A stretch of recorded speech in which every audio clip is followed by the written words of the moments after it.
Hi, I'm Lee Partridge. Welcome back to Cowley TV for another pre-match show ahead of our Gillingham game. Slight change of location. We're here in the changing rooms due to absolutely lashing it down outside, but the pitch holding up very, very well despite all the rain we've had recently. On the show today, our classic game is a 3-0 home win against Gillingham from 2013-2014. We'll also take a look at an away win, and that was 3-0 at Gillingham, and that was more recent times, 23-24. We'll take a look at those fantastic highlights from the game against Cheltenham. We will get the thoughts from the training ground ahead of our game. Also, we'll take a look at Gillingham's last outing. That was away at Shrewsbury. Plenty of goals in that one. Pre-match thoughts from Danny Cowley, and also our goal of the month for November. There's some crackers in there. Right, let's kick off the show with our classic game for this week, and it's Colchester 3, Gillingham 0 from 2013-14. Colchester United looking for their first win since Boxing Day, take on a Gillingham side who they beat at the Priestfield on the opening weekend of the season. Gillingham playing away from home for the first time this calendar year. This is Sanchez Watt, and making the move forward is Garbutt. Garbutt! Stop from Nelson. Morrison on the turn. What a hit! Straight at Nelson. Just a little bit behind those. Options getting forward here now. Who's he going to fall to? It's in! Sanchez Watt opens the scoring for Colchester 5 minutes after the restart. And now Vose. Wilson on the overlap and looking to get in behind. Wilson! Off the line. Colchester continuing to score goals. Have scored in all but one of the last 14 league fixtures against the Gills, and wanting more. Given away. This is Watt. Sanchez Watt still. So unlucky. The commanding header away. This is Watt. Arton! I think the final touch might have been courtesy of Clinton Morrison. 2-0 Colchester. Sis goes for goal, finds the back of the net. 3 goals, 3 points for Colchester United. Into stoppage time, wrapping it up once and for all here. Freddie Sears, fine strike. A much needed victory for Colchester, winners by 3 goals to 0. Some familiar names on the score sheet that day. 3-0 win, Morrison, Watt and Sears from 2013-14. Now let's take a look back to 2023/24, where we went to Gillingham and was 3-0 winners.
Another 3-0 win there, and this time away at Gillingham. Goals from Brady Onvian, Tavidi and Kelleher. And what a goal from Brad that was. What a finish from the young man. Right, let's take a look at the weekend's highlights against Cheltenham. Fantastic performance once again, 2-0 winners. Let's take a look at the goals and the highlights.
Really good to see a home win off the back of a fantastic away win the week before, and also to see Rob Hunt fit into that midfield position so well. And as Danny alluded to post-match, it was, in his view, Rob was man of the match. Right, ahead of the game, we always like to go to the training ground and get the thoughts from there. And let's see what they've got to say ahead of the Gillingham game. Jack, another home game coming up on Saturday. How important is it to the players to carry on with that momentum that we've built up over the past few weeks? Yeah, massive. A game we're looking forward to, our second home game in a row. And obviously, like you said, we've had a good few results recently, and we've got a chance to build on that momentum and keep pushing up the table. With there being no other League Two games on the day, it's a chance to get points on the board and give ourselves a chance to look down and see what the others come up with. But yeah, another game at home we're looking forward to, and one we'll be hoping we can get 3 points in. And you know, a few games ago, we go to Notts County, we go to Walsall, where people from outside the club and maybe the city aren't expecting us to get anything, but we do. How much different is it when you're at home against clubs and maybe the expectation is for us to sort of take the game to them?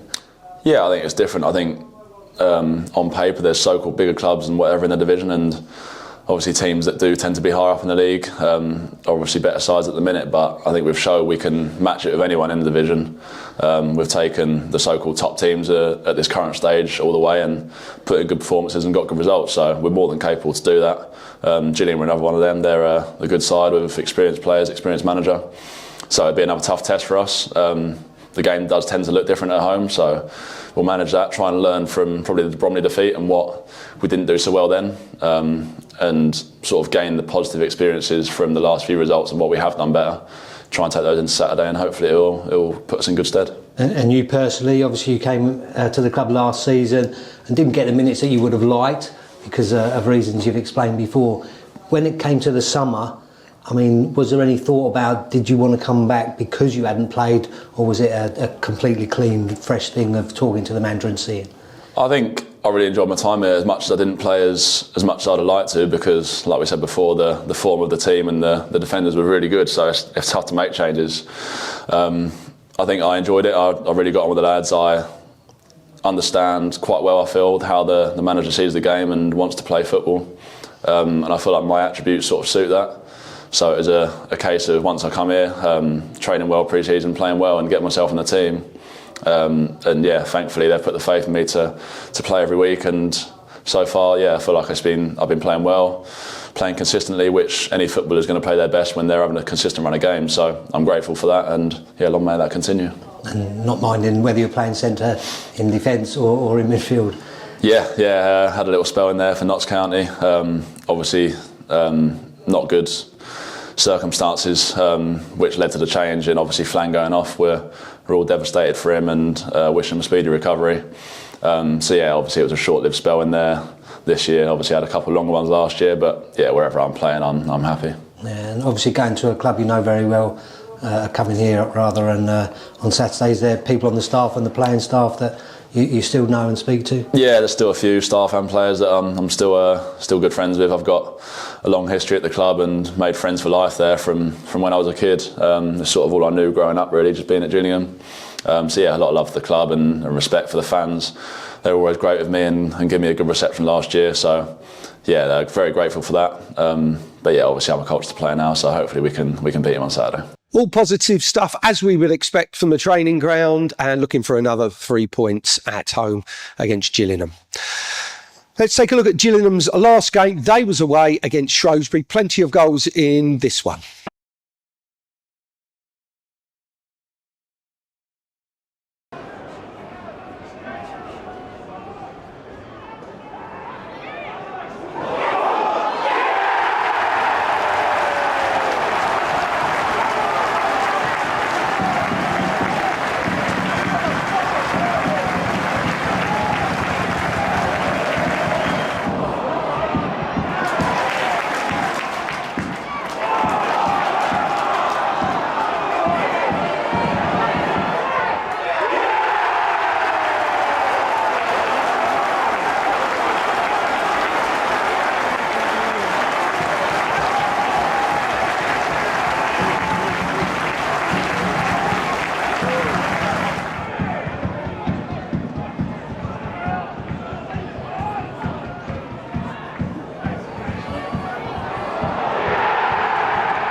Plenty of goals for Gillingham's last outing away at Shrewsbury, 3-3, and that's their third draw in a row, 4 unbeaten for them coming into the game against us. Now, as always, we get the pre-match thoughts from our head coach, Danny Cowley. Danny, last week you asked the players to replicate the away form in home games. I presume the message is exactly the same this weekend? Yeah, of course, a different opponent for sure. I think last week going into the Cheltenham game, we felt that we'd done really well in the last 2 away games, obviously beating the league leaders in Walsall away and then beating the Notts County, who had the best home record in the division. We wanted to back that up with a good home performance and 3 points. And yeah, for us to navigate the game like we did. Cheltenham were a difficult opponent. Steve Cox had just gone in. Their form was good. Got a lot of good attacking players. So yeah, to keep a clean sheet and to score 2 goals was a real positive. And yeah, for us, of course, we have some challenges off the pitch, but we also have some players in really good flow on it. And yeah, good players and good teams back it up, and the ambition going into the weekend is to do just that. And of course, you were against Steve Cotter, experienced manager, and you're coming up against another one this weekend in Gareth Ainsworth. Yeah, of course. Well, we played Gillingham just recently in the EFL Trophy, and unfortunately Gareth couldn't have been there because he was recovering from his heart operation. So we're delighted to see him back and in good health and doing what he does best on the sideline. I've had many battles against Gareth Ainsworth and Dobbo, his assistant. They're never easy games. His teams are always got good togetherness, good spirit. Of always playing a really purposeful, aggressive, direct way. Ask lots of questions of you, lots of balls in your box, lots of numbers in your box. And of course he's now at a Gillingham team that also have really good finance. So you know, you look at their squad, they've got incredible depth, hugely experienced players that have played above the level or players that have been very successful at the level. Certainly a squad that is set up to be promoted for sure. And of course in Gareth and Dobbo, a partnership that has been very successful in these levels. So yeah, we're really proud actually. I said to the group before, to go into the game only 1 point behind them in the table, I think is testament to our group and the way that we've overachieved. Yeah. And I know it's something that you like, but playing ahead of everyone else that's now playing on Tuesday, do the players have that motivation of seeing where we can get to before the others have to play? For us, it's just the next game. To be honest, I just wanted the game on Saturday because I didn't want to go shopping. Because I don't like Lakeside or Blue at the best of times, and certainly not in December because that just sounds horrible to me. So I think I've done everybody of Colchester United and Gillingham persuasion a favour by getting the game brought forward. So no, we love Saturday football. We love playing at home. We know it's going to be a really tough game, but to have our supporters with us is something that is going to be so important. And I think they respect and understand that we have some challenges off the pitch at the moment, and the way that they've stuck with us and supported us has just been first class. And I think when you play in these games against opponents that have real physicality, and I think the great thing for Gillingham is that they have power and physicality, but they also have some real technical quality as well, so they can really mix their game up. So I think everyone at Colchester knows what a tough game it is, and we're all going to need to come together because it's not just a 11-man job for us to get the success that we want on Saturday. It's going to be about everybody that's Colchester United in their hearts coming together, and for us to try to all find our best levels. Yeah, and with those challenges we've had in the last month or so, it's meant opportunities for others to come in and not even sometimes in the position that they're most comfortable in, notably Rob Hunt and Jack Tucker for a little bit as well. Yeah, of course. And I think, you know, it's always how you frame these situations, isn't it? Because it's easy to feel sorry for yourself in a moment with the lack of availability, with so many key players unavailable. But on the flip side of that, it's given opportunity to others, and we've got a lot of players that are playing at the moment that are in good flow. And we've always known that we like our squads to be lean and mean. I know that there are some squads in this division that have huge depth and have really good players, 2 or 3 players in every position, and I can see the benefits of that, but I can also see the disadvantages of that.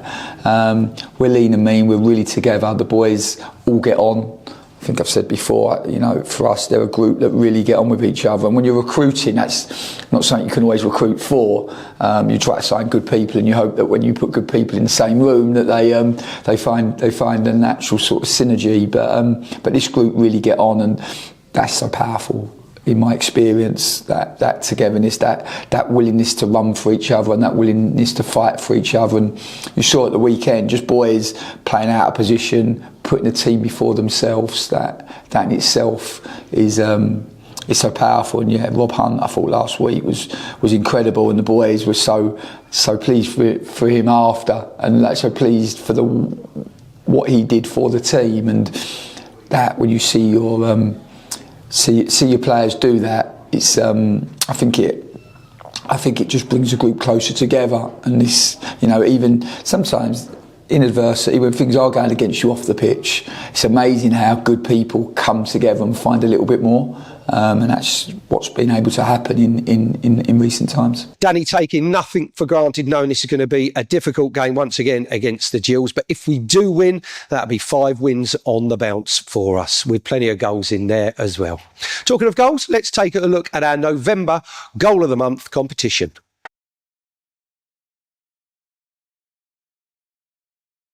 But MK Dons on the attack, and a quick turnover, and Harry Anderson slots it down the line. Here's an opportunity for Mika and Bick, and he's gone for goal, and what a goal!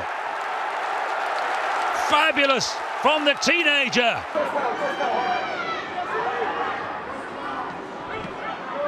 Only round the corner,